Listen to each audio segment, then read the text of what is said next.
오늘은 마음의 변화에 있어서 다섯 번째입니다. 종말론에 대한 이야기를 좀 나누기 원하는데 제목 자체를 너무 길어서 좀 줄였는데 의미가 잘 전달이 안 되는 것 같습니다. 현실 도피적인 종말론에서 주의 오심을 준비하는 종말론으로 이렇게 됩니다. 좀 길죠. 그래서 그냥 현실 도피에서 준비하는 종말론으로 이렇게 줄였습니다. 자, 말씀은 데살로니가전서 5장 1절에서 8절까지 말씀 먼저 보겠습니다. 시작. 얘들아, 때와 시기에 관하여는 너희에게 쓸 것이 없음은 주의 날이 밤에 도둑같이 이를 줄을 너희 자신이 자세히 알기 때문이라. 그들이 평안하다 안전하다 할 그때에 임신한 여자에게 해산의 고통이 이름과 같이 멸망이 갑자기 그들에게 이르리니 결코 피하지 못하리라. 형제들아, 너희는 어둠에 있지 아니하매 그날이 도둑같이 너희에게 임하지 못하리니 너희는 다 빛의 아들이요 낮의 아들이라. 우리가 밤이나 어둠에 속하지 아니하나니 그러므로 우리는 다른 이들과 같이 자지 말고 오직 깨어 정신을 차릴지라. 자는 자들은 밤에 자고 취하는 자들은 밤에 취하되 우리는 낮에 속하였으니 정신을 차리고 믿음과 사랑의 호신경을 붙이고 구원의 소망의 도구를 쓰자. 아멘. 종말론을 다루는 것이 굉장히 쉽지는 않습니다. 굉장히 많은 이론들이 있고 또 이견이 있고 그래서 어떻게 하면 이것을 최대한 쉽게 또 잘 정리하면서 전달할 수 있을까? 저에게 늘 고민이었습니다. 그래서 그것을 아무리 이렇게 정리하려고 해도 쉽지 않더라고요. 근데 오늘 말씀 좀 들어보시면 아시겠지만 성경을 계속 읽으니까 쉽게 정리가 되더라고요. 말씀 읽는 것에 그래서 제일 좋은 건 말씀을 그냥 한 구절 두 구절 이렇게 주제별로 보는 것이 아니라 통으로 쭉쭉 읽다 보면 아주 뭐 자연스럽게 주님이 이렇게 말씀하셨구나라는 것을 알게 될 것입니다. 우리는 일반적으로 한 가지나 두 가지만 딱 이렇게 끄집어내서 그것에 근거해서 모든 것을 다 한두 가지에 근거해서 이야기하고 해석하니까 그 부분은 맞지만 다른 부분은 전혀 다른 적용을 하게 되죠. 마지막 때 주님이 언제 오실지 모른다. 모르는 거 맞죠. 그건 오직 하나님 아버지만이 알고 계시죠. 그러나 4절 보면 형제들아 너희는 어둠에 있지 아니하매 그 날이 도둑같이 너에게 임하지 못하리니. 여기는 뭐라고 돼 있어요? 너희는 다 빛의 아들이요 낮의 아들이라. 우리가 밤이나 어둠에 속하지 아니하나니 그러므로 우리는 다른 이와 같이 자지 말고 오직 깨어 정신을 차릴지라. 그러니까 빛의 아들, 낮에 속한 자들은 언제 오는지 그 타이밍을 알 수 있는 사인을 주신다는 거죠. 그렇죠? 물론 갑자기 오실 것이고 성경에서 이야기하는 대로. 근데 주님은 미리 깨어있는 자들에게 이러이러한 때가 이를 것인데 그것이 사인이다. 이런 이야기를 계속해 주신 거죠. 그러니까 우리가 말씀을 잘 아는 자들은 그 때가 그 사인이 무엇인지를 알면 이제 그 사인이 울었구나. 그러면 그 다음에 뭐가 있겠구나. 이런 것들을 알게 되는 거죠. 우리는 그래서 이제 성경을 전반적으로 쭉쭉 보면서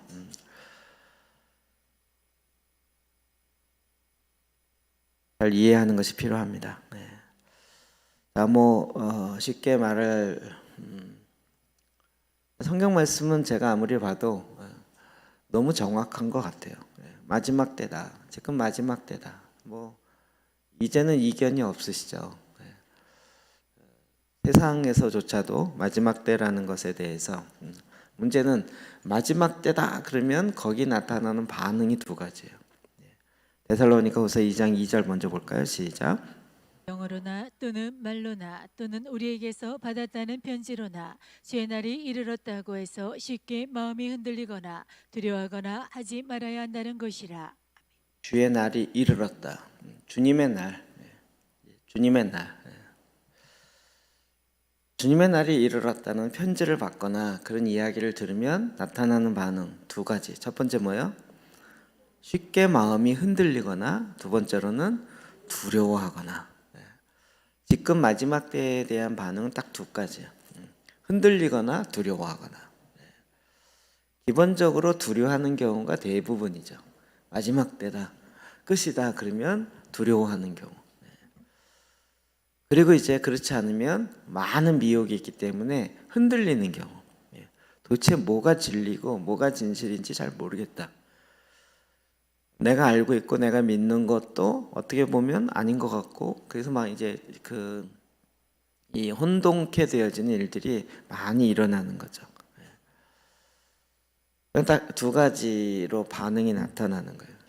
그러나 말씀을 통해서 우리는 정확하게 뭘 준비해야 되는지를 우리는 알아야 하는 거죠. 베드로후서 3장 10절부터 12절 좀 찾아봅시다. 시작. 그러나 주의 날이 도둑같이 오리니 이 모든 것이 이렇게 부러지리니 너희가 어떠한 사람이 되어야 마땅하냐. 거룩한 행실과 경건함으로 하나님의 날이 임하기를 바라보고 간절히 사모하라. 우리는 어떻게 되는가? 그날이 도둑같이 온다. 그건 우리 모두가 다 인정하고 아는 바입니다. 이 모든 것이 이렇게 풀어질 것인데 어떤 사람이 되어야 마땅하냐? 성경이 계속 이 마지막 때에 대해서 어떻게 우리가 해야 되는가? 이걸 계속 이야기하고 있는 거죠. 거룩한 행실과 경건함으로, 거룩한 행실과 경건함으로. 두려워하는 사람은 두려움에 사로잡혀서 오히려 두려움 때문에 제대로 상식적인 것조차도 제대로 못 보는 거죠. 흔들리는 경우들은 진짜 올라갔다 내려갔다 너무 심해서 정말 내가 이렇게 뭐랄까 앞으로 전진을 못해요. 올라갔다 내려갔다만 하지 앞으로 나아가지를 못하는 거예요. 근데 12절에 보면 하나님의 날이 임하기를 바라보고 간절히 사모하라. 오히려 사모하라라고 얘기하고 있어요. 여러분, 주님의 오실 날을 사모하십니까? 주님 제발 좀 오십시오. 이 땅이 너무 힘들어서가 아니라 도피적인 차원에서가 아니라 주님의 오심을 사모하는가. 그래서 말씀을 정확하게 이해하면 사모가 돼요. 주님 빨리 오십시오. 주님과 온전한 연합을 이루는 것, 그것의 완성을 이루는 것 나의 목적이고 소망입니다. 이게 또 돼요. 정말 우리가 말씀이 들어와 있지 않고 말씀을 모르니까 그냥 이 세상에 낙엽과 같이 바람이 부는 대로 이리리 저리로 흘러가고, 혹은 두려움으로 시간만 버리는 경우가 너무 많다는 거죠. 우리가 읽었던 오늘 고린도전서 5장 1절입니다. 형제들아, 때와 시기에 관하여는 너에게 쓸 것이 없으면. 이제 우리도 이 얘기 안 해도 되죠. 제가 전에 하도 많이 해서 요즘은 잘 안 했는데, 때와 시기에 관해서는 뭐라고요? 주의 날이 밤에 도둑같이 이를 줄을 너희 자신이 자세히 알기 때문이라. 도둑같이 갑자기 오신다. 이건 우리 모두가 다 알고 있다라는 거예요. 굳이 그 때에 대해서, 시에 대해서는 이야기할 필요가 없다. 그러면서 우리에게 지금은 6절에 있는 것처럼, 아까 제가 서론에 잠깐 말씀드렸죠. 4절에 형제들아, 너희가 어둠에 있지 아니하며 그날이 도둑같이 너에게 임하지 못하리니. 그럼 밤에 깨어 있으면 도둑이 와도 도둑이 온다 금방 아는 거죠. 자고 있으면 도둑이 올 때 속된 말로 업어가도 모를 정도로 자고 있으면 모르는 거죠. 그러니까 지금 우리에게 관건은 영적으로 깨어 있느냐가 중요하다라는 거죠. 깨어 있느냐. 또 어떤 사람이 이래요. 도둑 오기 전에 깨어 있을래요. 뭐 이런 거. 이기적인 마음에서 나오는 것입니다. 우리는 그리스도 안에서 항상 깨어 있어야 돼요. 어떻게 항상 깨어 있습니까? 이것이 우리에게 가장 유익하고 평상시에도 늘 깨어 있는 삶을 사는 것이 우리에게 가장 지혜롭게 살아가는 방법입니다. 우리의 인생의 삶, 그 자체가 그렇습니다. 네. 그렇기 때문에 우리는 다른 이들과 같이 자지 말고 오직 깨어 정신을 차릴지라. 네. 정신을 차려라. 이게 말씀 앞에 집중하지 못하면 세상의 생각들과 다른 이론들로 너무 많아갖고 정신을 못 차려. 요즘에도 그렇고 지난번에도 그렇고 요 관련된 일들이 진짜 많이 있어요. 진짜 많이 해요.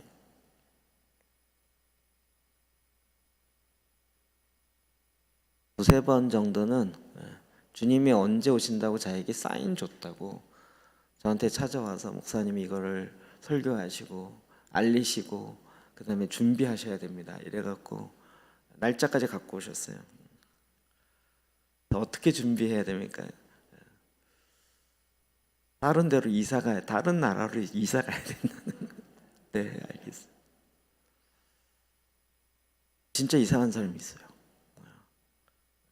어디 교회는 어떤 분은 또 이제 한국에 전쟁 난다 이래가지고 이사 가야 된다 그래갖고 그 교회를 아예 닫고 이사를 가셨어요.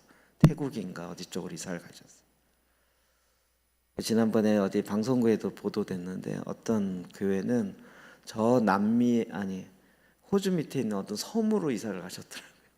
교회 전체가 다. 하여튼 이런 일들이 되게 많습니다. 그러니까 우리가 깨어서 정신을 차리고 있어야 돼요. 이런 일 진짜 많아. 어떤 분도 찾아와서 뭘 해야 된다 해서 이야기를 좀 나누다 보니까 휴거에 대한 생각이 엄청 그때 내가 들림받지 못하면 어떡하냐 이래갖고 막 두려움으로 그냥 막 있더라고요. 정신을 차린 게 아니라 그래서 제가 이제 멤버까지 이야기를 좀 드렸는데 전혀 듣지 않으시는 거예요. 자기가 생각하는 이거 그러니까 두려움에 딱 사로잡히니까 이 두려움에 이 관련된 얘기 외에 다른 거는 들어오질 않더라고요.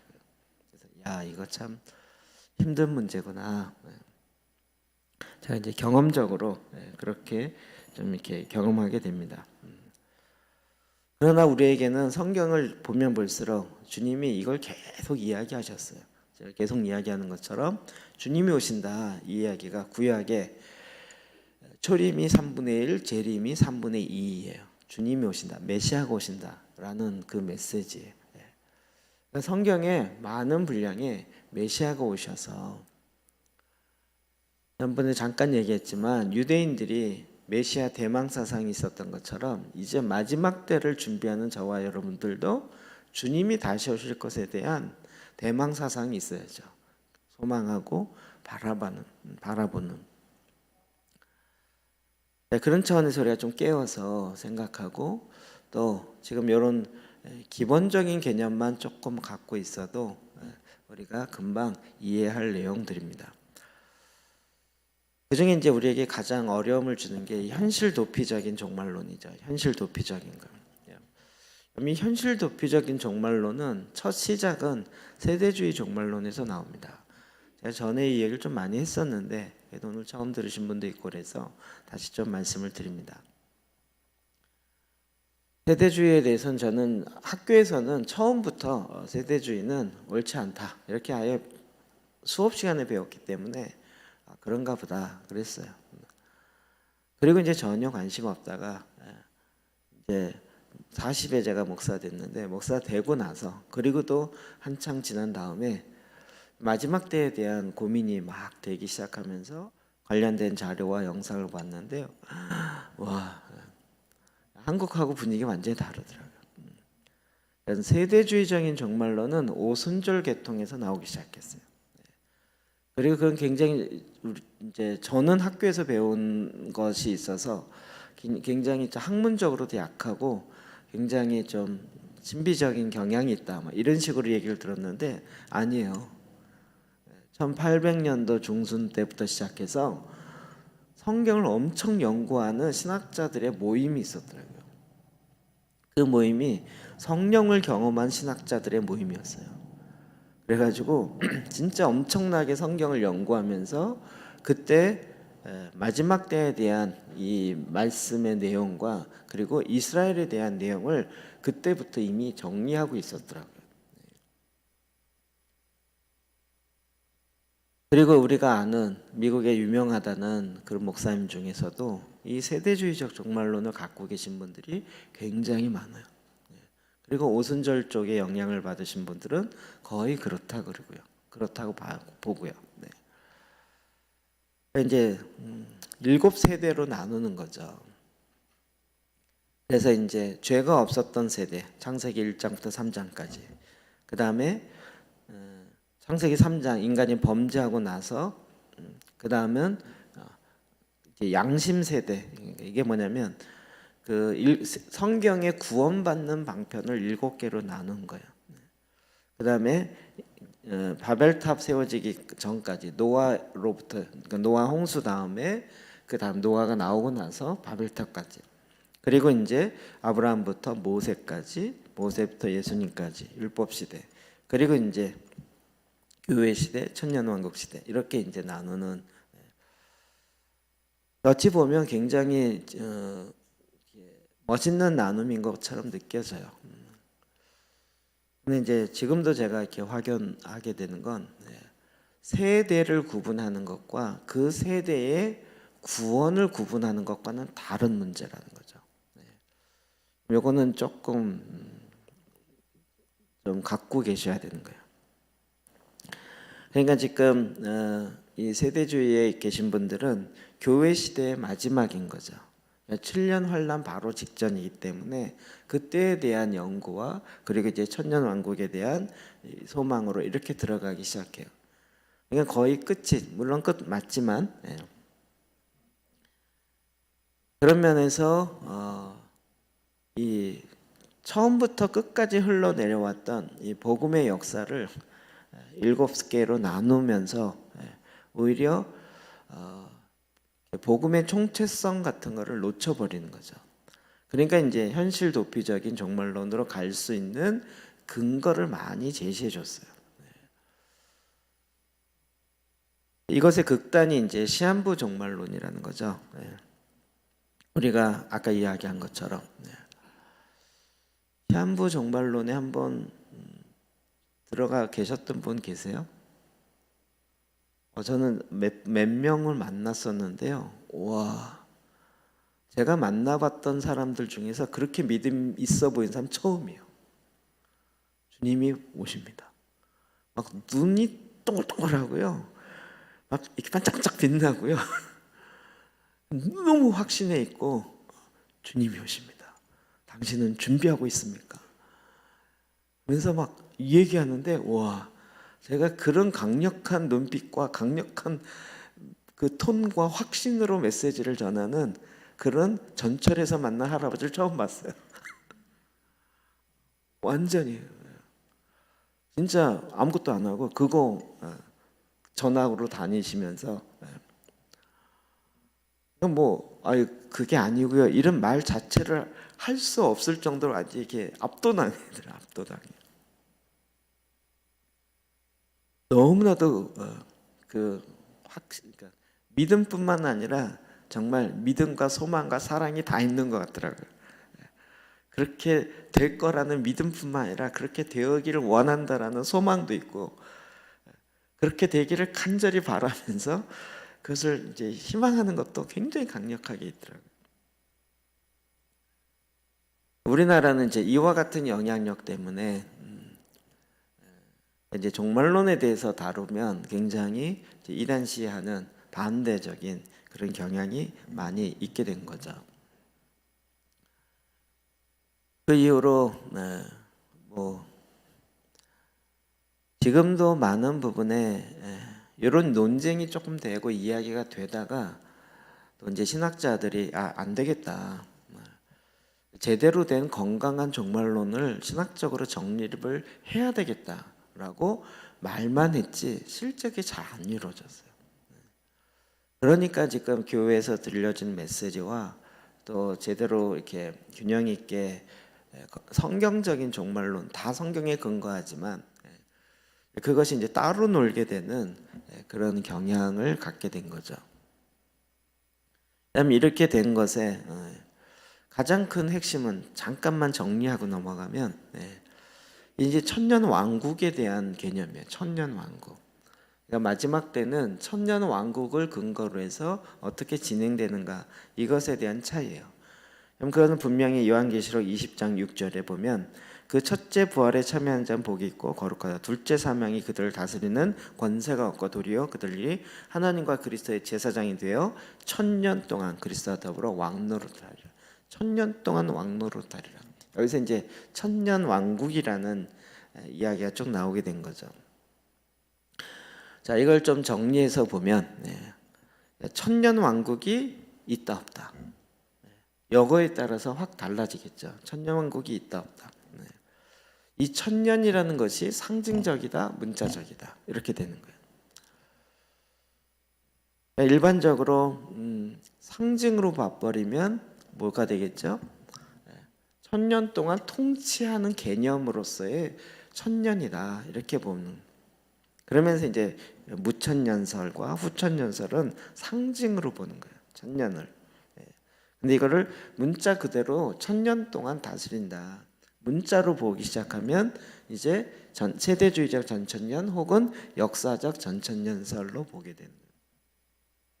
근데 이제 세대주의적인 전천년설과 역사적 전천년설의 차이점은 그냥 전부를 다 문자로 봐버리면 또 계시록을 풀어갈 때 이게 계시잖아요. 계시. 문자로 풀어야 할 것과 상징으로 풀어야 할 것이 있는데 상징도 문자로 풀어버리면 그건 어려워져요. 근데 이제 상징은 상징으로 풀어야 된다. 문자로는 문자로. 계시록을 읽어보시면서 보면 이는 그래갖고 그 상징을 설명해 준 게 있어요. 이건 뭐예요? 상징인 거야. 그렇죠? 상징은 상징으로 봐야 되고 문자는 문자로 봐야 된다. 이렇게 되면서 상징적으로 보는 것도 허용하면서, 근데 이제 무천년설은 반대로 전부 다 상징으로 봐버리는 거예요. 전부 다. 그러니까 어떤 거는 문자로 봐야 될 것들을 또 문자로 보지 않는 경향이 있는 거죠. 그러니까 지금 천년왕국 실제 이 땅에 있느냐 없느냐 이걸로도 나눠지겠죠. 자, 이게 자연스럽게 들어오는 생각이죠. 주장이 신학적인 게 어려운 것 같지만 결국 OS예요. 있느냐 없느냐, 이걸로 보냐 저걸로 보느냐, 이걸로 따라서 두 개로 갈라지는 것 같지만 사실은 두 개 갈라진 사이에서 또 갈라지면서 네 개로 갈라지는 거죠. 그러니까 이제 우리가 흔히 이야기하는 대환란이 있냐 없냐, 이것도 어떻게 해석하느냐에서 딱 자연스럽게 나오는 규결이에요. 그 다음에 우리가 얘기하는 휴거, 주님이 다시 오실 때 어떻게 오시는가, 이제 횟수의 차이다. 이건 좀 이따 이야기 드릴게요. 그리고 이제 어떤 세계관을 갖고 있느냐. 그러니까 요거는 좀 뭐 복잡한 것 같지만 결국은 해석을 어떻게 하느냐의 차이고, 그 해석을 어떻게 하느냐의 차이는 이 세상을 바라보는 세계관의 차이다. 이렇게 이야기하는 거예요. 우리는 자꾸 막 그 앞쪽에 있는 거를 들어가니까 막 이게 뭐가 맞아, 골치 아프다 이렇게 생각되는데, 이렇게 하게 된 배경을 보면 오히려 쉽게 이해가 돼요.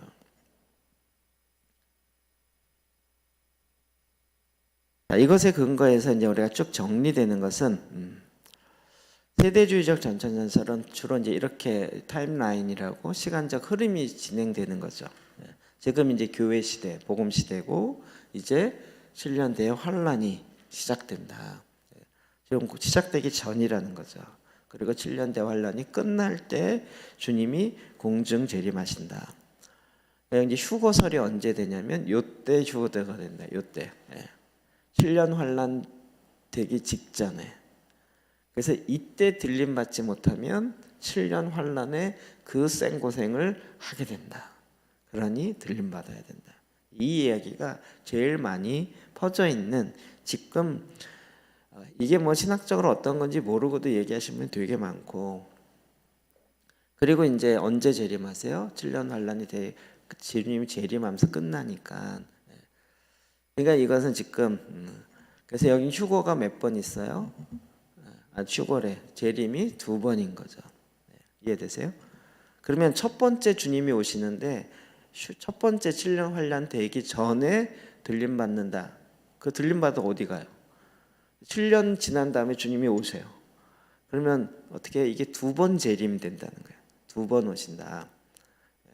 그러니까 두 번이 이렇게 똑같은 횟수가 아니죠. 그래서 첫 번째가 공중재림이고, 그래서 성도를 맞이하고 마지막에 7년이 지난 다음에 이 땅에 임하면서 다시 오시게 되는, 그래서 두 번째 이루어진다 이렇게 보는 견해예요. 이게 이제 휴거의 횟수 2회다. 이 얘기를 하는 게 바로 지금 이제 세대주의적인 전천연설의 입장인 거죠. 지금 상당히 많이 이 천년왕국에 대한 종말론에 대한 이야기가 되면서 제가 보기에는 이것도 굉장히 많이, 왜냐하면 워낙 오순절 계통과 이쪽 계신 분은 이거에 근거해서 이야기하신 분이 워낙 많기 때문에 이 이야기를 우리가 제일 많이 듣게 되는. 근데 이제 저는 계속 말씀드린 것처럼 성경을 보면서 문자는 문자로, 해석은 상징은 상정으로 봐야 된다. 이렇게 이제 보는 견해죠. 그래서 이제 역사적 전천연설이다. 저는 이제 이 입장을 취하고 있습니다. 그렇기 때문에 이것의 차이점은 뭐냐면, 우리가 7년 환란 전에 들림 받는다가 아니라 7년 환란을 다 같이 통과한다. 이게 뭐냐면 환란 통과설이라 그래요. 그래서 환란을 같이 가는 거다. 그 전에 들림 받는 것 아니다. 제가 전에는 하도 많이 설명해서 여러분이 설명을 더 해야 될지 말아야 될지를 제가 고민하고 있습니다. 그리고 이제 무천년설이나 후천년설은 천년왕국에 대한 것을 다 상징으로 본다 그랬죠. 그러니까 예수님이 오셔서 이미 하나님 나라가 임하였고 주님이 다시 오시면서 완성되니까 그때부터 지금까지 다 주님의 통치가 이루어지고 있어서 이미 천년왕국이 진행하고 있다. 사실 무천년설이라는 얘기보다는 현재 천년왕국 중이다. 이렇게 얘기하는 거예요. 이건 지금 세대주의나 역사적 전천년설처럼 언제 딱 이렇게 기간으로 그렇게 임하는 천년왕국이 아니다. 문자적으로 보면 안 되고 상징적으로 봐야 된다. 제가 한국 교회는 공부를 많이 하신 사람일수록 공부 많이 했나? 그거 잘 모르겠고요. 보편적으로 무천년설이 제일 많고요. 그리고 조금 종말론에 관심이 있으신 분은 세대주의적인 전천년설에 제일 관심이 또 많고요. 이 둘을 주로 왔다 갔다 해요. 근데 이제 제가 양쪽을 이렇게 보고 가면서 여기는 이런 문제가 있고 여기는 이런 문제가 있는데, 그러니까 아까 얘기했던 해석학의 차이라는 거죠. 상징적으로 봤을 땐 상징적으로 풀면 또 그런 것 같아요. 그러니까 뭐 그 7대 인내 심판, 대접 나팔 심판, 대접 심판을 다 상징으로 보고, 그리고 그것을 1세기, 2세기 이미 이루어졌다 이렇게 보는 거죠. 그리고 거기에 관련된 사건을 딱딱딱 들이대니까 맞는 것 같은 거죠. 그러면서 이제 무천년적인 종말론을 많이 갖고 있게 돼요. 그렇게 되니까 주님이 오실 것에 대해서 별로 긴장감을 갖고 있지 않아요. 이미 천년왕국이 이미 우리 안에 이루어지고 있고, 우리는 지금 가고 있는 중에 주님이 오시면 완성된다. 이렇게 보니까 굉장히 낙관적이에요. 그리고 여기서부터 나오는 게 승리주의 종말론, 교회론이라는 거예요. 교회가 이겨서 결국은 교회가 승리해서 주님의 오심을 맞이하게 될 거다. 이렇게 보는. 그러니까 제가 보기에는 세대주의와 무천년설 이 두 입장이 한 7, 80 내지는 8, 90%가 거의 그렇게 보고 있다라고, 그냥 개인적인 느낌의 수치예요. 통계적인 실제적인 통계가 아니에요. 역사적 전천연설 얘기하면 굉장히 구태의연하다. 왜냐하면 우리나라 선교사가 처음 왔을 때 카나다에 있는 북장로교회나 호주에 있는 장로교회 선교사님들이 주로 와서 메시지를 전했기 때문에 그분들의 신학적 사상이 역사적 전천연설이었어요. 그러니까 한국 교회는 굉장히 기본 자체가 역사적 전천연설에 근거하고 있었어요. 근데 이제 한 3, 40년 전부터 무천년설에 입각한 이야기와 메시지가 신학교부터 시작해서 계속 흘러나갔던 거죠. 이 차이 이해되시겠죠? 흐름에.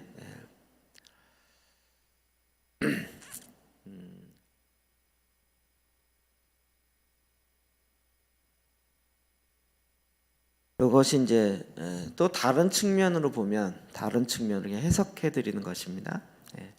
장소와 관련돼서 이렇게 표 한꺼번에 보면 어려우시죠? 하나씩 설명드릴게요. 자, 장소와 관련돼서 언제냐, 시기와 관련돼서 또 이제 그 전후, 그러니까 휴거의 시점 요것에 달라져요. 천년왕국. 지상에서 천년왕국이 이루어진다. 이쪽 그 아래에 있는 파트는 다 이 땅에서 천년왕국이 이루어진다는 것이고, 무천년은 천년왕국이 어디서 이루어져요? 천상에서 천년왕국이 이루어지는 거예요. 이 땅은 어차피 다 녹아질 것이고, 그리고 이제 우리와 함께 주님이 영원한 천년왕국으로 들어갈 것이다. 이쪽에 이제 포커스를 많이 두고 있는 거죠. 장소가 완전히 다르죠. 우리는 지금 그래서 이제 예수를 믿고 천국 간다 이 얘기에 상당 부분은 무천년설적인 입장이 또 들어가 있어요. 이게 이런 개념이 없으면 막 혼재되어 있기도 한데, 자 그러면 지상의 천년왕국이 이루어진다라는 사람들 중에 또 둘로 갈라져요. 언제 이루어지냐, 그 시기가 언제냐. 예수님이 천년왕국 전에 재림하심으로, 그러니까 천년왕국 전이냐 천년왕국 후냐 여기 따라서 갈라지겠죠. 그러니까 전천년 후천년 이렇게 갈라지는 거예요. 시점에 대해서 전후 자체가 시점을 얘기하는 거잖아요. 후천년설은 거의 없어요. 굉장히 근거가 좀 약하고 너무 낙관적이어가지고요. 지금 세상을 보면 그렇게 낙관적이지 않거든요. 더 비관적으로 가기 때문에 후천년설은 굉장히 이제 입지가 약해지고 있고, 근데 전천년설 안에서도 역사적 전천년과 세대주의적 전천년설 두 개가 이제 같이 있는 거죠. 아까 세대주의적 전천년설은 이제 요게 장소가 이 땅이고 시기가 천년왕국 전이다. 여기에 같은데 어떤 차이점이냐? 아까 얘기했던 휴거. 그것이 언제냐? 그러니까 환란과 관련돼서 어떻게 될 것이냐? 요 얘기라는 거죠.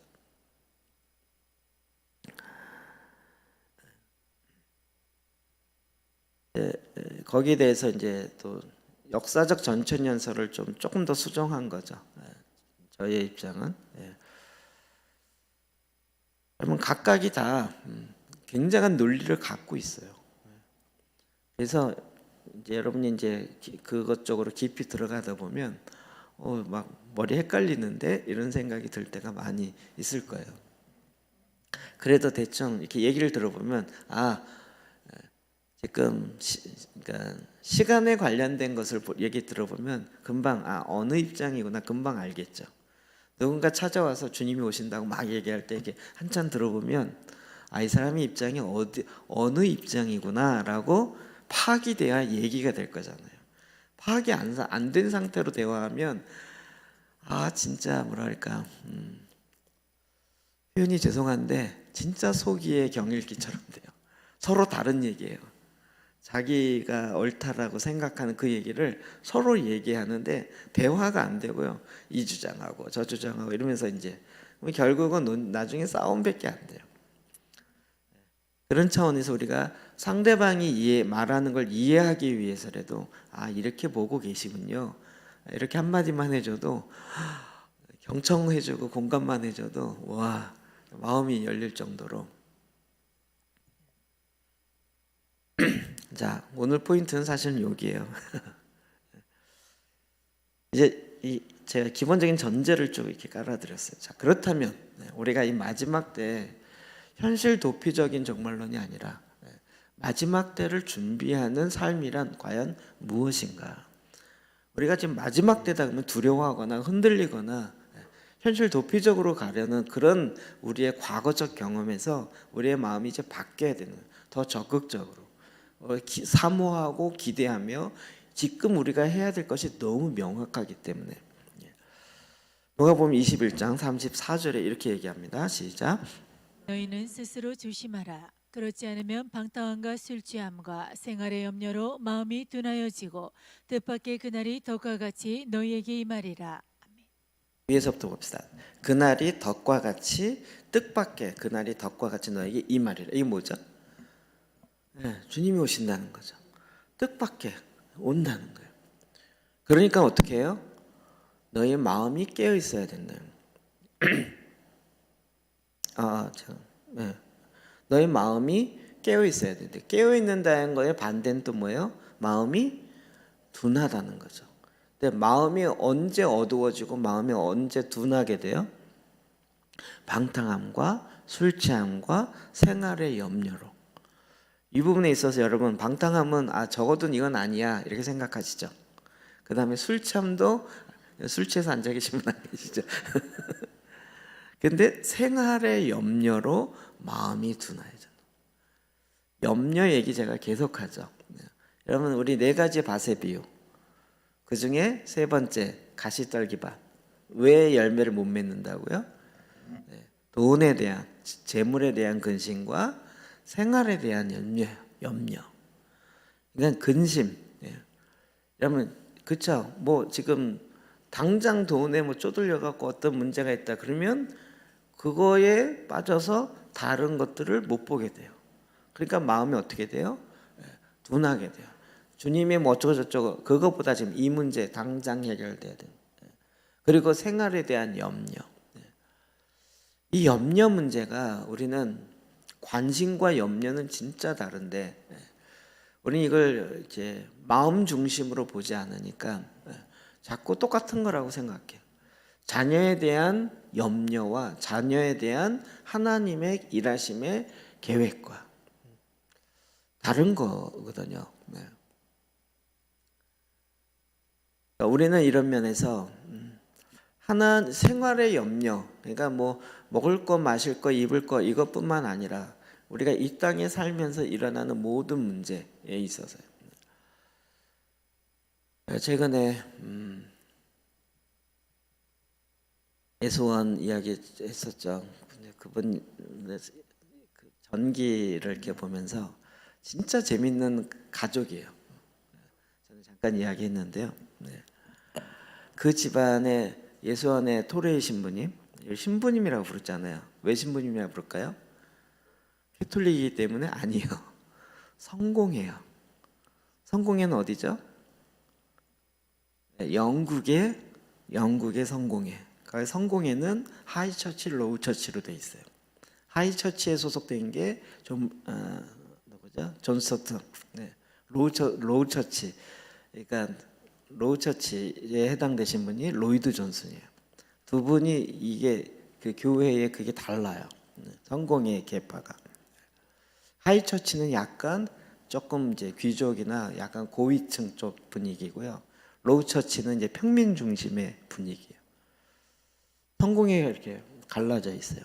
성공회는 뭐 이것도 골치 아프지만 어쨌든 성공회는 캐톨릭과 싸움해서 문제 갈라져서 나온 거죠. 뭐 배경 아시나요? 근데 이 토레이 신부님은 성공회 소속이에요. 근데 그 아버지는 누굴까요? 무디랑 같이 다녔던 알처 토레이라는 그분이세요. 유명한 대단히 유명하신 분이에요. 근데 그분은 또 개신교 쪽이에요. 무디랑 같이 일해서. 지금은 누가 하고 있을까요? 그 아들 벤 토레이라는 분이 하고 계세요. 근데 그 아들은 지금 어디 소속일까요? 정교회 소속이세요. 온 집안이 딱 모이면요 같은 교파가 하나도 없어요. 참 특이해요. 참 특이해요. 그래서 이제 이번에 최근에 그 얘기도 하나 들었는데 어떤 교단을 택하라고 절대 강요하지 않고 벤토리 신부님도 지금 아들이죠. 그분도 그냥 자기는 이런 거 싫다 그래서 사업하고 완전히 나갔다가 아버지 돌아가시기 바로 직전인가 이제 오면서 거의 이렇게 됐거든요. 근데 또 정교회 쪽으로 본인의 소속은 그래요. 근데 한 번도 어디 교단이 좋더라, 뭐가 안 좋더라 이렇게 얘기를 부모가 한 적이 없어요. 오직 부모가 기도해요. 주님 안에서 하나님의 부르심 따라 선택할 수 있도록 기도하지 그거를 이야기하거나 강조하지 않아요. 진짜 대단하죠. 네. 우리는 염려가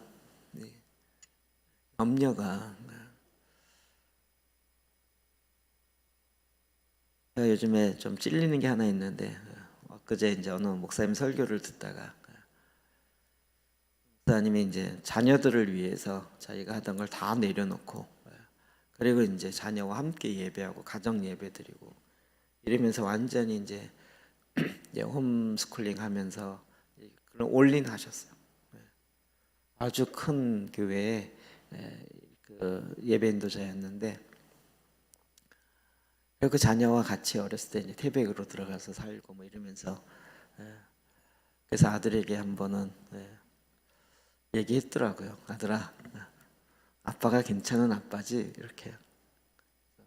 그래서 아 그렇죠 이런 얘기 한 마디라도 듣고 싶어서 그랬더니 그 아들이 한 얘기가 아버지 목사 아들로 사는 게 얼마나 힘든지 아세요? 본인은 한 번도 그걸 강조하거나 이야기한 적이 없다는 거예요. 근데 이미 그게 눌려 있는 거죠. 그냥 분위기 자체로 주변에서 보는 시선이나 그러기 때문에 이걸 이제 풀어가는 이야기를 좀 이렇게 쭉 들으면서 저는 좀 새로운 도전이 되었어요. 그럼 이게 생활의 염려라는 것이 우리가 하나님의 말씀에 근거해 있지 않으면 염려로 뺏겨요. 그러면 그 염려가 내 마음을 잡으면서 우리의 마음이 둔해지는 거예요. 그럼 마지막 때는 그런 염려가 되어질 일들이 너무 많이 일어나요. 왜요? 사단이 우리의 마음을 빼앗아 가려고. 그러니까 우리의 마음이 평강으로 지켜지기 위한 것이 얼마나 소중한가. 그런데 이 마음이 지켜지는 것에 대해서 우리는 잘 이해된 바가 없었죠. 네. 저도 이제 학교 다니면서 마음탐구라고 그 책 보면서 야 너무 좋다 그랬어요. 근데 잘 이해는 안 됐어요. 그 책이 너무 두꺼워서 못 샀다가 제가 얼마 전에 그때 책 못 산 이 상처 때문인지 그래서 찾으려니까 없더라고요. 그래서 중고 서적 뒤져갖고 샀어요. 잠깐 봤더니 저랑 좀 생각이 다르더라. 이제는 좀 관리 정리가 돼 있으니까. 이제는 우리가 이제 속사람 알면서 마음에 대한 것이 저는 확실히 정리가 됐어요. 속사람 되면서. 그리고 이제 그 마음의 문을 열 때와 닫을 때와 마음의 문이 회파된 때와 마음을 잘 관리하라. 물을 지킬 만한 것보다 너의 마음을 지켜라. 이에서 생명의 근원이 나온다. 이게 왜 중요한지를 잘 더 많이 알게 된 거죠. 그러니까 마지막 때가 될수록 지금 어느 쪽으로 가야 돼요? 마음을 지키는 쪽으로. 마음을 어떻게 그런데 우리가 이런 부분에 너무 취약했던 거죠. 그리고 이제 우리가 주로 읽는 책의 그 메시지의 전제처럼 서양은 굉장히 머리 중심으로 갔고 그다음에 동방은 주로 마음 중심으로 간 거죠. 내 마음에 대한 연구가 엄청 되어 있었고 우리가 그것의 도움을 받고 보니까 와 정말 그렇구나.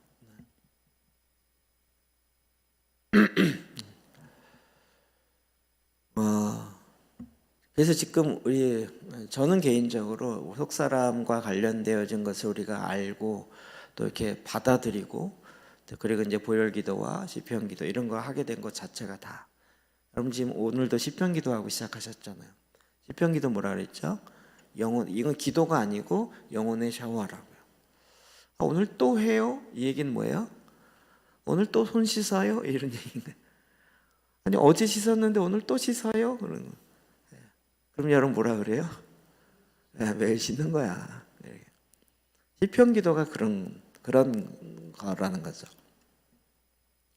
그래서 이제 마음을 잘 지키고 관리하는 것을 배우게 된 것 자체가 마지막 때에 대한 사모함과 이 싸움을 제대로 싸워내기 위한 갈망과 갈급함에서 들어오게 됐고 주님이 응답으로 주신 선물 중에 하나다. 저는 이제 그렇게 생각을 해요.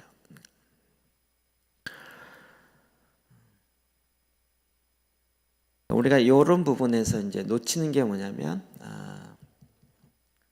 자녀들과 관련돼서 얘는 진짜 착한 애인데 친구를 잘못 만나서 그래 이렇게 친구를 잘못 만나서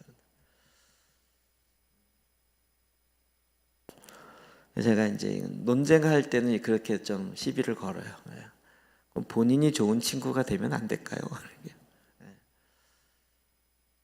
좋은 친구들 사이에 예를 들어서 좋은 영향을 받아요. 물론 무슨 말인지 제가 충분히 다 이해해요.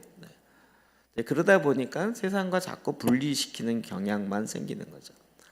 근데 아예 세상 속에서 좋은 친구가 되는 아이가 돼버리면 세상도 그렇게 바뀌겠죠. 요 두 가지 관점을 우리가 겸비해야 됩니다. 그러니까 구별되는 것과 세상 안으로 들어가는 것, 이 두 가지의 감각을 이야기합니다. 자, 그리고 이제 깨어 준비한다. 깨어 준비한다. 요즘에 우리가 엘리야와 세례 요한에 대한 이야기를 참 많이 듣고 합니다. 누가복음 1장 17절부터 봅시다. 시작. 또 엘리야의 심령과 능력으로 주 앞에 먼저 와서 아버지의 마음을 자식에게 거스르는 자를 의인의 슬기에 돌아오게 하고 주를 위하여 세운 백성을 준비하리라. 하나님께서 세례 요한을 특별하게 하나님의 은혜 가운데 낫게 하시고 또 자라게 하시고 그 사역을 하게 하시고 마지막 죽음까지 아주 독특한 특별한 삶을 살았던 게 세례 요한입니다. 그 세례 요한의 데스티니가 뭔지가 정확하게 나오는 거죠. 아주 핵심적으로는 제가 거의 밑줄 친 것처럼 주를 위하여 세운 백성을 준비하리라. 주를 위하여 세운 백성들을 준비시키는 사역이 세례 요한의 핵심이었던 거예요. 우리 마지막 때 기본적인 사역 중에 하나가 뭐냐면 내가 준비되는 것뿐만 아니라 주의 백성들로 하여금 준비되도록 준비시키는 거예요. 여러분, 나도 준비되기 너무 힘든데 언제 다른 사람까지 준비를 시키느냐 이렇게 할지 모르지만 여러분 이건 우리에게 굉장히 크게 부여되어지는 큰 축복입니다. 그리고 이제 다른 사람을 준비시키다 보면 나도 준비된다라는 걸 알게 돼요. 제일 좋은 방법입니다. 지금 마지막 때일수록 뭐 이것저것 다 필요 없어. 나는 내가 살아야 돼. 이렇게 가는 건 거꾸로 가는 거예요. 현실 도피적으로 가는 건 굉장히 마지막 때를 잘못 이해하는 거예요. 오늘 말씀을 보면 볼수록 알 수 있을 거예요. 그러니까 마지막 때의 대표적인 인물로 지금 세례 요한과 세례 요한에게 임했던 엘리야의 영. 그러니까 구약에 있어서 마지막 때를 대표하는 선지자가 엘리야라 그랬죠. 엘리야. 주일날도 잠깐 이야기했죠. 그래서 메시아가 오기 전에 엘리야를 보내주겠다고 예언도 되어 있고. 그러니까 메시아에게 초림뿐만 아니라 재림도 동일한 패턴이라는 거죠. 아까 얘기했던 무천년설에 1세기, 2세기 다 이루어졌다. 그것도 맞다고 봐요. 근데 그게 같은 패턴으로 지금 돌아가고 있다라는 순환하면서 전진적으로 나아간다는 성경이 늘 그렇잖아요. 같은 패턴으로 이렇게 돌아가잖아요. 그렇다고 순환만 하면 뭐라 그랬죠? 순환만 하면 원불교 돈다. 이 세상은 돌고 돈다. 이건 원불교의 세계관이라는. 기독교는 순환하지만 앞으로 나아간다. 앞으로 직진 쫙 간다. 이건 뭐라고요? 이게 공산주의, 유물론적인 공산주의. 그러니까 옛날 것은 다 필요 없어요. 다 죽여버려야 되고 새로운 것이 와야 된다. 이게 유물론적인 세계관이라는 거예요. 어떤 세계관을 갖느냐에 따라서 세상을 보는 생각이 달라지는 거죠. 그러니까 지금 마지막 때 제일 중요한 건 뭐냐면 주를 위하여 세운 백성들을 준비시키는 거예요. 그것의 더 핵심적인 얘기는 주 앞에서 먼저 와서 아버지의 마음을 자식에게 거스른 자를 의인의 슬기에 돌아오게 한다는 거예요. 물론 핵심은 하나님 아버지의 마음. 그러면 이게요, 제가 이게 아들 되어짐과 유업을 회복하는 이 메시지를 이렇게 나누면서 저는 굉장히 마음에 많은 것들이 풀어지고, 그 아들됨을 회복함과 아버지 되어짐을 다시 그 고쳐지는 부분에 있어서 너무 많이 도움이 됐어요. 그걸 고민하다 이제 탕자 비유 갖고 지난번에 설교한 거죠. 성경에는 탕자가 돌아온 것까지만 이야기하지만 돌아오고 난 다음에 탕자가 뭐 했겠냐는 거예요. 돌아온 탕자가 돌아와서, 그렇죠? 아버지 집에서 잘 뛰놀면서 여전히 개구쟁이를 지냈을까요? 네, 그렇죠. 아버지의 유업을 이어받아서 그 유업을 온전히 이루어서 아버지가 기뻐하는 아들이 되는 거죠. 우리는 지금 그 성경의 뒷부분은 안 나오지만 그 뒷부분은 바로 아들이면 후사하면 곧 상속자, 하나님의 기업을 물려받을. 그 기업이 뭐예요? 열방을. 그러니까 이 열방까지 가야 되고, 그래서 그 열방을 다스리기 위해서 고난도 함께 받는 것까지. 그럼 이게 우리한테 딱 준비되니까요. 마지막 때 마지막 때 고난 받는 거, 그게 두려움이 아니고 그게 다 뭐예요? 우리가 지금 받는 고난은 장차 영광에 비해서는 비교할 바 아니에요. 여기서 이제 조금 고난 받았는데 하나님 너무 죄송하게 이걸 갖고 엄청 크게 얘기해 주세요. 그냥 주를 위해서 몇 끼 금식했는데 이걸 갖고 엄청 얘기해 주세요. 좀 이따 나와요. 그럼 이게 우리가 지금 마지막 때 준비해야 될 거야. 그리고 제가 이제 이게 참 죄송한데 이 고민이 제가 많았어요. 마지막 때 깨어나야 된다. 깨어나서 뭐 할 거냐? 깨어나서 뭘 준비해야 된다는 얘기냐? 근데 딱 손에 잡히는 게 없더라고요. 근데 그때도 이제 몇 년 전인가 성경 우리 막 읽기 시작하고 그 타이밍이 조금 더 지나서 성경을 쭉쭉 보는데 마태복음이요. 24장은 복음서의 요한계시록 얘기했잖아요. 네. 그래서 24장은 마지막 때에 대한 이야기가 쭉 나와요. 그 다음에 이제 25장 딱 넘어가면 제 성경은 이제 예수님이 하신 말씀이 빨간색으로 되어 있는데 그때 천국은 마치 등을 들고 신랑을 맞으러 나간 열처녀와 같다 하니라. 그러니까 우리는 24장과 25장을 늘 분리해서 읽어요. 24장은 주님의 오실 마지막 장이고 25장은 이제 거기 나오는 열처녀 비유, 그 다음에 달란트 비유, 그 다음에 모든 천사와 함께 올 때 마지막 심판하는 이 세 가지가 딱 나오는 거예요. 근데 이걸 늘 따로 본 거야, 따로. 그러다 그날은 이게 한꺼번에 쭉 24장과 25장이 연결돼요. 제가 늘 깨달은 계시는 늘 이런 거예요. 24장 다음에 25장이 있더라, 이런 거. 계시도 아니죠. 연결돼서 보니까 마지막 때, 그리고 25장 보니까 다 뭐예요? 열처녀 비유, 마지막 때에 관련된 비유라는 거 아시죠?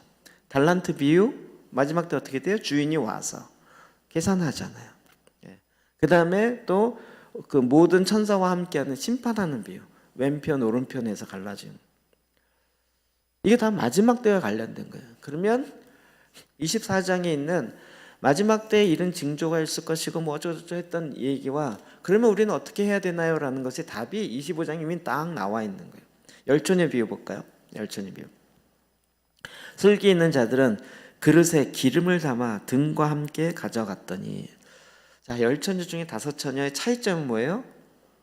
기름을 준비했고 기름을 준비하지 못했다는 거예요. 여러분, 열처녀고 신랑을 맞이할 준비를 하고 있었다는 측면에서는 같아요. 그러면 5처녀는 안 졸았냐? 잤어요. 지혜로운 5처녀도 잤단 말이에요. 뭐의 차이냐? 기름. 그러면 우리는 여기서 또 주님 나에게 기름을 부어 주십시오. 이 기름을 어떻게 해야 된다고요? 준비해야 된다는 거죠. 그리고 이거 연결된 지 저도 몇 년밖에 안 돼요. 이게 또 따로따로 기름 부음 사역과 그다음에 우리 오 주님 채우소서 나의 잔을 높이 줍니다. 나의 잔에 주님 기름을 채워 주십시오. 이거 맨날 어렸을 때부터 찬양했던 거랑 열처녀의 기름을 준비하는 거 완전히 다 따로 놀았어. 그리고 이제 뭐 기름 부음 사역해서 뭐 어노인팅해서 오일 갖고 다니고 바르기도 하고 뭐 붓기도 하고 해서 완전 다 따로 노는 거예요. 근데 어느 날 갑자기 기름 부음이 뭐지? 이러면서 그게 같이 통합이 되더라고요. 다른 기름일까요? 이해되세요? 네. 여러분 많이 불렀죠? 안 불렀셨나요? 오 주님 채우소서 나의 잔을 높이 듭니다. 이때 그 잔에 채워지는 기름과 열처녀 비유에서 지혜로운 다섯 처녀가 기름을 준비했다는 것과 그 기름은 다른 건가요? 우리가 소위 말하는 기름 부으심 사역이라고 이야기하면서 그냥 뭐 그런 강사 왔다 그러면 진짜 머리 뒤밀면서 옷 갈아입으면서 한 번 더 받고 막 이랬던 기름 부음과 다른 건가요? 제가 어제도 남자 리더 모임하면서 마침 기름 부심에 대해서 강의했던 마지막 때의 부르심이라는 책에 엔타임 콜링, 거기에 기름 부음에 대한 이야기가 나와요. 기름 부음. 그래서 이제 제가 이거 이해하고 난 다음에 기름 부음 너무 좋아하지 마세요 이야기했죠. 기름 부음은 다 뭐와 관련돼 있어요? 직임, 직책과 관련돼 있다 이렇게 이야기를 드렸고 모든 부르심 여기에 딱 보면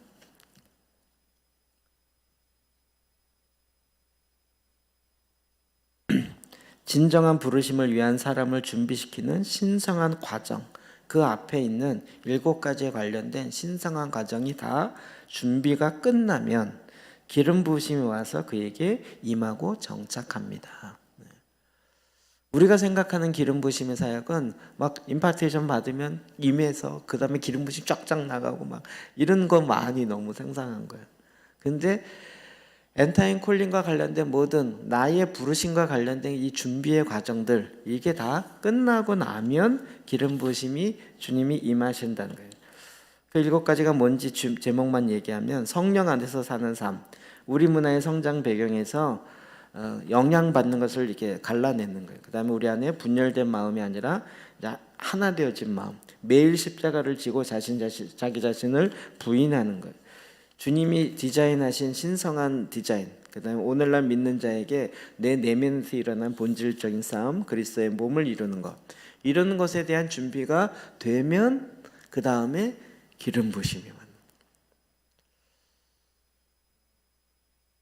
우리는 뭐예요? 그런 거 안 하면서 그냥 한 번 받아서 기름 부음 받았어. 그리고 나 기름 준비했어.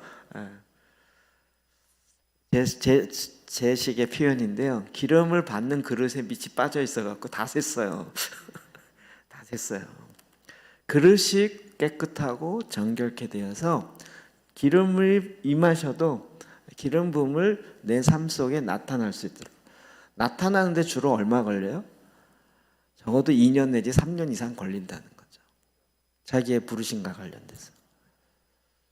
이거 준비 없이 그냥 마치 어떤 은사로 나타나는 것처럼 하다 보니까 은사가 잘못된 게 아니라 내 안에 혼에 깨어져 있는 부분을 통해서 새는 일들이 많이 일어나더라. 이 얘기를 그동안 많이 했던 거죠. 자, 우리는 답은 알고 있었어요. 뭐죠? 주님이 오시기 전에 뭘 준비해야 돼요? 열처녀 비유에 기름을 준비한. 기름을 준비한다는 게 뭐냐? 그걸 이제 생각해야 되는 거죠. 기름을 준비해 깨워서 그걸 생각해야 돼. 성경을 통해서 그걸 계속 봐야 되는 거죠. 기름을 준비한다는 게 뭐냐?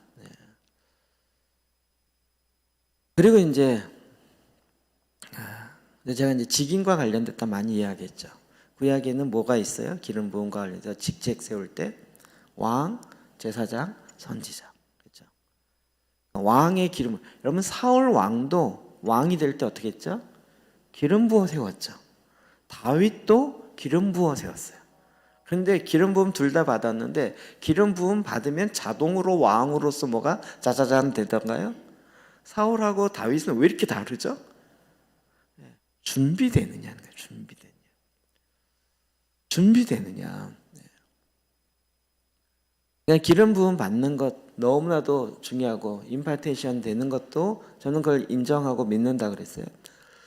그렇게 오는 것도 있지만 중요한 건 그와 같은 기름 부으심이 내 삶에 드러나도록. 그래서 여기 나타나는 기름 부으심, 기름 그 향 얘기할 때 5가지. 성경에 나오는 진정한 기름 부으심에 나타나는 특성 5가지. 순전한 모략, 하나님 나라를 위해 고난을 감수할 수 있는 것. 향기로운 육계, 사랑스러운 다정함과 부드러움으로 다른 사람을 대하는 것. 향기로운 창포, 정직한 마음의 결과로 품행이 고든 것. 계피, 향을 만들 때 쓰는 거예요. 1년 동안 일하는 동안 겪는 고초와 어려움을 견디는 것. 감람류, 매끄럽게 함, 다른 사람과의 갈등, 충돌을 피할 줄 아는 것. 5가지 요소를 가지고 향을 만드는데 기름을 만드는데 성경에 나오는 그 재료 5가지를 의미를 푸는 거죠. 자, 하나님 나라를 위해서 제목만 말씀드리면 하나님 나라를 위해서 고난을 감수하는 것, 사랑스러움과 다정함과 부드러움으로 다른 사람을 대하는 것, 품행이 올바른 것, 일하는 동안 겪는 고초와 어려움을 견디는 것, 다른 사람과 갈등과 충돌이 없이 화목하게 지내는 것. 이게 기름 부으심의 특성이에요. 기름 부음 받기 원하시는 분. 원하시는 분. 왜 아무도 안 던지세요? 아니, 싫으세요? 싫으세요?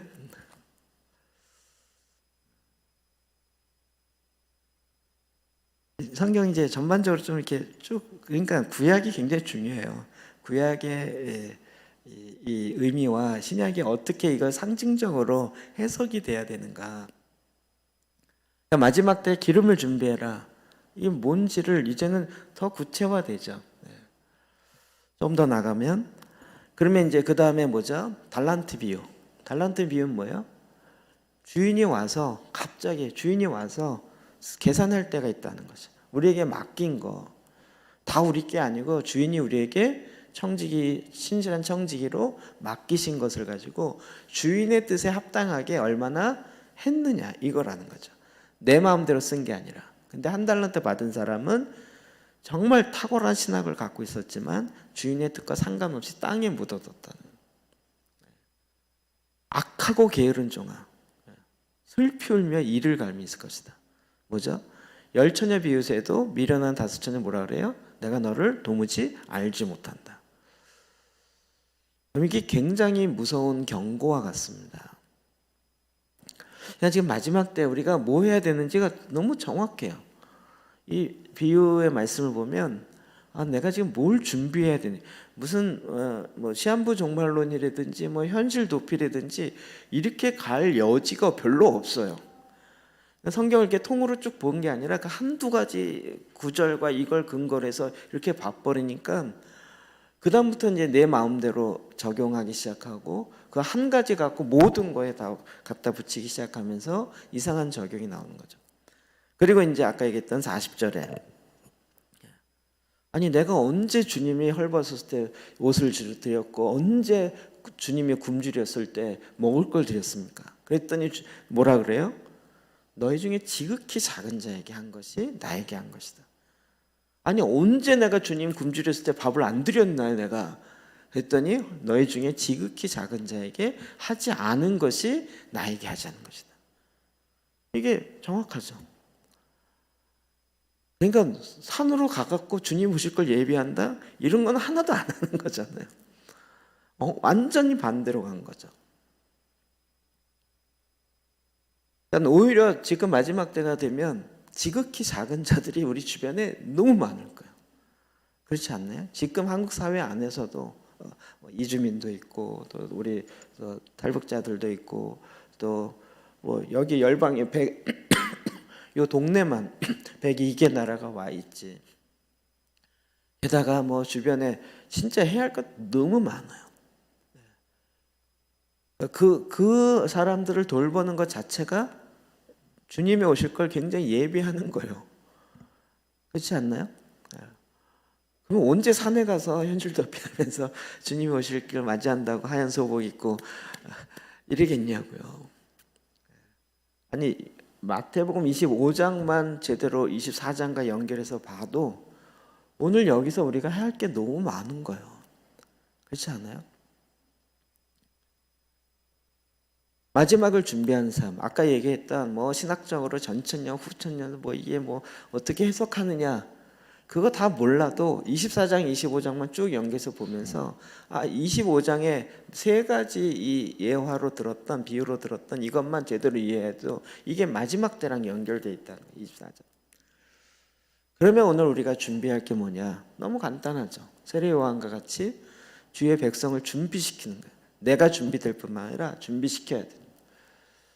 그건 기름을 준비시키는 건데 그 기름은 또 뭐예요? 마태복음 25장에 나타나는 것처럼.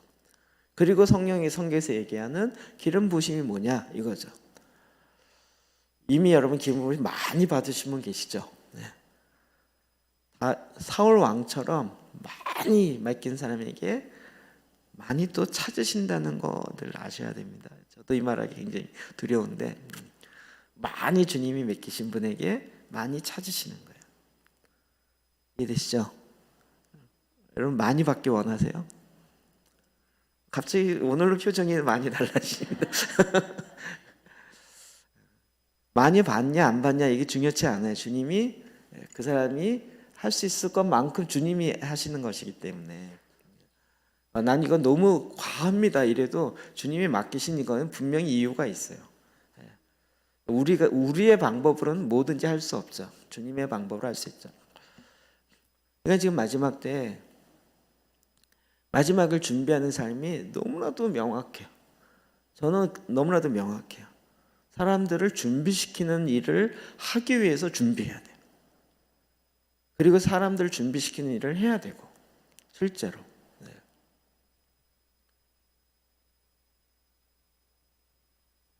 이번에도 우리 기도문 같은 책 같은 경우에도 그런 마음으로 준비했거든요. 근데 이게 사용되지 않으니까 마음속에 창고에 먼지 쌓이고 있을 때 이렇게 보면서 참 어떡하나 이런데 딱 준비가 쓰게 되니까 한 방에 그냥 그때 만든다 불가능해요. 그 사이에 어떤 목사님이 전화 왔어요. 이런 책을 왜 어떻게 언제 만드셨어요? 그래서 아니 그냥 그렇게 됐다 그랬더니 자기가 이번에 코로나 때문에 새벽 예배를 줌으로 하면서 기도문을 한 달 동안이가 만들었는데 설교하는 것보다 21일인가 만들었는데 기도문 만들기 너무 힘들더래요. 그렇죠. 좀 힘들어요. 짧게 힘들어요. 근데 그거를 당장 다쳐서 만들어 하겠다? 늦은 거예요. 준비해놔야 돼요. 준비해놔야 돼요. 마지막 때를 위해서 준비하는 그 삶. 그러니까 지금 포커스가 뭐죠? 7년 동안 먹을 무슨 라면 준비해 놓고 이렇더라고요, 사람들이. 물 준비해 놓고 땅 파서 그 속에 들어가서 살 준비하고 그건 준비가 아니에요. 준비가 아니에요. 지극히 작은 형제에게도 할 수 있는 그 마음으로 그리고 실제 이 삶을 살아가는 거죠. 주를 위하여 세운 백성을 준비시키는 거예요. 전 이게 마지막 때이기 때문에 그렇다. 그렇지만은 않죠. 평상시도 그래야 되는 거 아닌가요? 지금 마지막 때가 아니고 중간 때라 할지라도 그리스도인의 삶이 늘 이렇게 살아가는 게 맞잖아요. 거룩함과 온전함으로. 그리고 정말 주님의 말씀 앞에 순종하며 주님의 하라고 하시는 그 일을 기름 부으심을 통해서 하고 그리고 주님이 나에게 맡기신 것을 주인의 뜻에 합당하게 이윤을 남기면서 사용하고 그리고 정말 지극히 이 땅에 가난한 자, 없는 자, 눌린 자 이게 사회적으로 풀어가던 무슨 영적으로 풀어가던 상관없이 어쨌든 그와 같이 지극히 작은 자들을 위해서 마땅히 해야 할 바를 하는 것. 주님은 지금도 저와 여러분을 통해서 이 마지막 때라고 이야기하는 이 시점에 흔들리지 않고 두려워하지 않고 진짜 오늘 우리가 해야 할 거를 우리를 하는 거야. 오늘 하는 거. 이것에 우리의 마음이 바뀌었으면 좋겠어요. 그러니까 저는 거꾸로 마지막 때다 그러면 그래.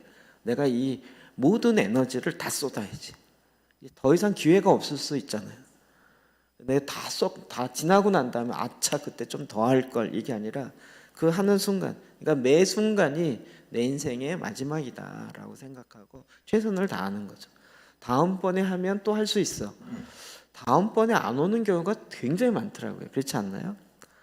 다음번이 기회 되면 또 이렇게 해야지. 그런데 그러니까 성경에 계속 뭘 할 때는 죽게 하듯 하고 최선을 다해서 해라. 이 얘기가 정말 우리의 기본적인 자세인 것 같아요. 우리가 마지막 때라는 이 말에 너무 막 이렇게 마음이 혼란해서 흔들리거나 두려워하는 쪽으로 가는 것이 아니라 너무나도 명확하게 그 표대를 향해서 달려가는 거예요. 그리고 뭐 나는 후천년 전천년 이런 거 다 싫다. 그래도 그리스도인의 삶으로 이렇게 사는 건 타당하잖아요. 깨어서 주님의 뜻을 이루며 살아가는 것. 이게 마지막 때가 아니라 초대교회라 할지라도 그렇게 살았고 그 삶은 처음과 마지막 별로 다른 게 없죠. 다른 게 없죠. 주님은 더 이때 우리로 하여금 그것을 할 수 있도록 기름 부으시고 엘리야의 심령과 권능을 부으시고 그것을 더 온전히 하도록 주님께서 더 우리로 하여금 준비시키시고 그 일을 하게 하는 거죠. 그럼 이 믿음의 이 마지막 때 우리의 마음을 이제 좀 바꿔서 정말 표대를 향하여 기쁨으로 즐거움으로 달려가시기를 주의 이름으로 축복합니다. 기도하십시다.